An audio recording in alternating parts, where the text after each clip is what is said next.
guys! If you don't know, we recently moved cross-country and started this entire endeavor called college, and that's kind of like been a big, huge, exciting, stressful thing for us. So now that we have some experience on the transition and getting used to things in a college university setting, I thought I would share some tips that I have found helpful for navigating the college experience with a dissociative disorder. The first thing I found really helpful is recording lectures. Even if you show up and you feel like you're rather grounded, just sit down and record the entire thing regardless, because halfway through something might trigger you, you might be dissociated. It's always a good idea to record lectures so you can come back later, just in case anything happens. This is also useful for if another alter fronts during something where they need that information, they can always go back and speed run through the lecture recording, and that can be really helpful. Some classes I've found at my university automatically record the lecture and they have it on their little Canvas site and you can go access that, so I would highly recommend looking into that and seeing if some classes have a pre-recording system already set up that you can just go access without having to record it yourself. The second most important thing is accommodations. Any accommodations you can get through this process of transitioning into college will be such a good thing. A lot of disability offices only require a diagnosis of depression or anxiety to give you accommodations for multiple things.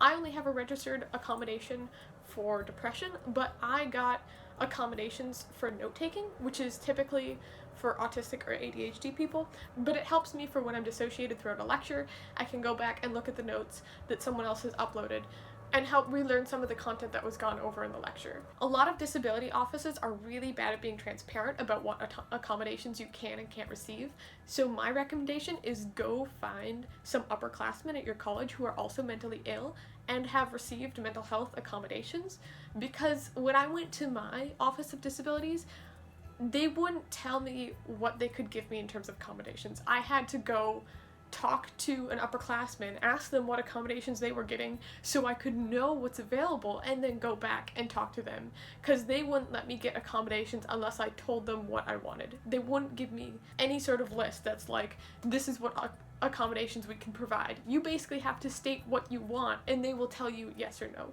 which is really weird as someone who's struggling with mental health and doesn't quite know what I need. So I highly recommend going and talking to any upperclassmen that you know and are comfortable with. Find mental health support groups or groups of peers with lived experience with mental illness and talk to them about what accommodations they've been able to get. Some accommodations that are available at my university that might be good to ask your Office of Disabilities about, they can provide waivers for attendance mandatory classes. So some classes will require you to take X amount of classes, and if you miss X amount of classes, you will automatically fail.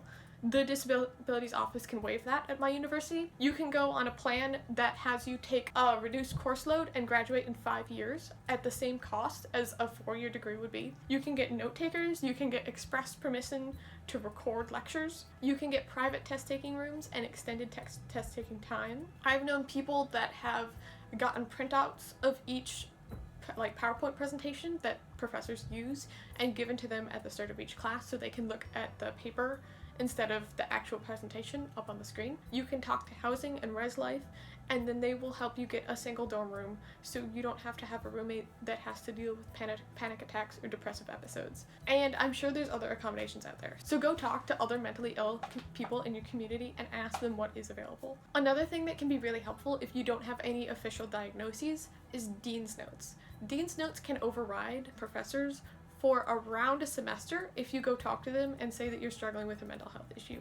It varies dean to dean how much information they need from you, but I know here on my campus there's some deans that literally only require you to say that you're struggling with mental health, and then they will write you a note.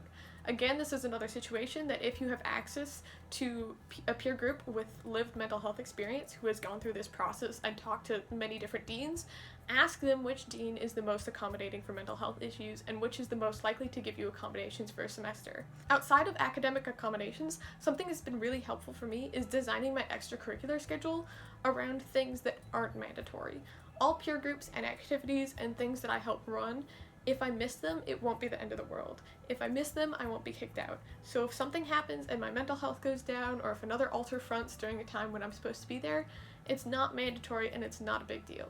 This doesn't mean that my extracurricular life is lacking. I'm in multiple different peer groups and multiple different communities, and I feel like I'm making an impact on multiple parts of my college. I'm just doing all of it in a framework where, if worse comes to worse, it's not mandatory and not the end of the world if I'm not there.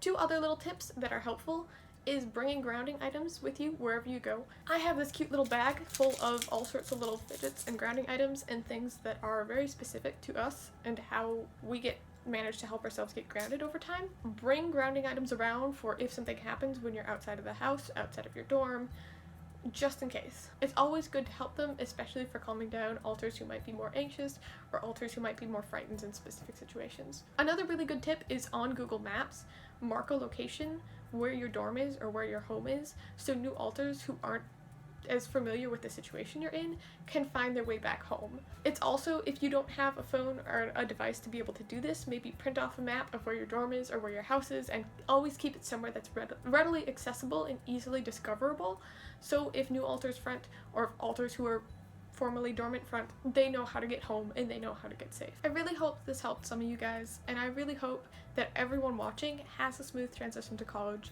and can make it through college if that's something that you want to pursue in life. I believe in y'all. You can do it. Have a wonderful day.